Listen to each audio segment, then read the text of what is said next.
Good morning, John. It's Friday. For the last couple of weeks, I've been thinking a lot about boundaries. The boundary between public and private, the borders between nations, the thresholds of our lives, and the fault lines of ideology. Interviewing President Obama was something that I could never regret, but being thrown into the public eye has resulted in some people saying nasty things about me, which I'm not actually that used to. So I've been trying to look at it all from outside of my own experience. My graduate degree is in environmental science, so I often see my experiences through the lens of ecology. Boundaries are exceptional places ecologically. The area where two biomes blend is called an ecotone, and they tend to be more diverse and biologically productive than either biome alone. Many species specialize in survival on that edge, where access to both biomes increases the available resources. The edge, in other words, is a fantastic place, but it's also a violent place. Predators have access to more prey, and prey have to watch out for more predators. That tension is, in nature, what drives increases in productivity and diversity. The edge between land and sea has always been and remains a source of great biological productivity, but it's also given rise to great cultural and economic productivity as well. The edge effect, it seems, exists outside of ecology. There are personal edges, whether it's the finite moment of a person becoming a parent, or a more drawn-out transition like that of a child becoming an adult. Difficult times, yes, but full of deeply valuable personal growth.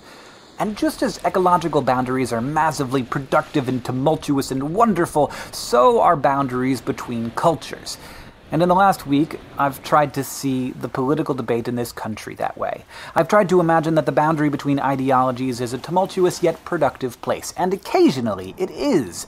But the benefits from a boundary come not from a harsh edge. Where the ocean meets a wall, the ecosystem does not become more productive. The most productive ecotones are those that stretch out over miles. The ocean eating the land, and the land eating the ocean in a never-ending burbling that gives rise to beautiful but impenetrable wetlands. Instead of reaping the benefits of a gradient between ideologies, I see people intentionally poisoning it in order to protect their perceived righteousness. Eventually, you have what ecologists call a monoculture, one plant as far as the eye can see, a desert of diversity that may be productive, but is extremely unstable. Any outside influence can crash the entire system. I do not want to live in a world of ideological monocultures, and I do not think that I do. But pretending like we do is in the best interests of a few people who happen to have a lot of power. So, I do not propose dismantling the boundary, I propose celebrating it. Ideological diversity is not a sign of a divided nation, it's a sign of a thoughtful nation. And I found that the best way to really believe this is to simply stop listening to the people telling us to hate each other. As wrong as you might think other people are, you are never going to always be right. Everyone will be stronger if viewpoints are allowed to mix into a diversity of ideas and strategies. The ecological success of the edge comes from this mixing, and I think it's an important part of the success of democracy as well. Yes, one side is going to feel safer to you. It's going to make more sense to you. But to reach our full potential, we need to merge that divide into a biome all its own, more fertile, more diverse, and more productive than we could ever be alone. John, I'll see you on Tuesday.